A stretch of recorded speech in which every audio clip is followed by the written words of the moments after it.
Naidu TTD chairman BR నాయుడుకు Telangana assembly speaker గడ్డం ప్రసాద్ కుమార్ ధన్యవాదాలు తెలిపారు. తిరుమలలో తెలంగాణ ప్రజాప్రతినిధుల లేఖల సిఫార్సులను పరిగణలోకి తీసుకోవాలని ఈ సందర్భంగా స్పీకర్ బిఆర్ నాయుడుని కోరగా తాను ప్రభుత్వం దృష్టికి తీసుకువెళ్తారని చెప్పారు.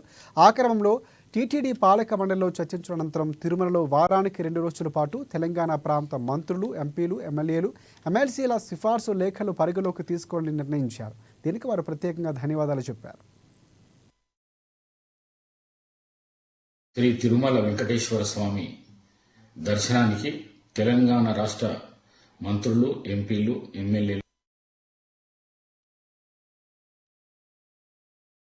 తిరుమల తిరుపతి దేవస్థానంలో తెలంగాణ ప్రజాప్రతినిధుల సిఫార్సు లేఖలు పరిగణలోకి తీసుకుంటామని ఆంధ్రప్రదేశ్ రాష్ట్ర ప్రభుత్వం నిర్ణయం తీసుకోవడం పట్ల తెలంగాణ అసెంబ్లీ స్పీకర్ ఏపీ ప్రభుత్వానికి, టీటీడీ బోర్డుకు ప్రత్యేకంగా ధన్యవాదాలు తెలిపారు.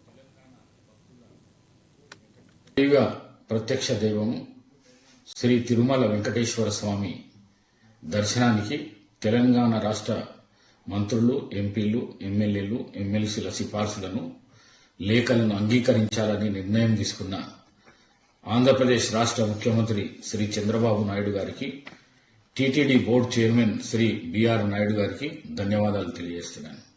సిఫార్సు లేఖల అంగీకారంతో తెలంగాణ భక్తులకు వెంకటేశ్వర స్వామి దర్శనం వసతి మరియు సులభమవుతుందని అనుకుంటున్నాను. తిరుమలలో తెలంగాణ రాష్ట్ర ప్రజాప్రతినిధుల సిఫార్సు లేఖలను అంగీకరించాలని కొద్ది రోజుల క్రితం తెలంగాణ రాష్ట్ర ముఖ్యమంత్రి గౌరవ రేవంత్ రెడ్డి గారు మరియు నేను తెలంగాణ అసెంబ్లీ స్పీకర్ హోదాలో పట్ట, మరి అదేవిధంగా శ్రీ గుత్తా సుఖేందర్ రెడ్డి గారు, మండలి చైర్మన్ గారు, మండలి డిప్యూటీ చైర్మన్ బండా ప్రకాష్ గారు, టీటీడీ చైర్మన్ ను అసెంబ్లీకి ఆహ్వానించి మా వినతి పత్రాలు ఇవ్వడం కూడా జరిగింది. మరి ఈ సిఫార్సు లేఖను అంగీకారం, ఆమోదం తెలిపినందుకు ఆంధ్రప్రదేశ్ ముఖ్యమంత్రి శ్రీ నారా చంద్రబాబు నాయుడు గారికి, TTD chairman Shri B R Naidu గారికి మనస్ఫూర్తిగా ధన్యవాదాలు తెలుపుకుంటూ సెలవు తీసుకుంటున్నాను.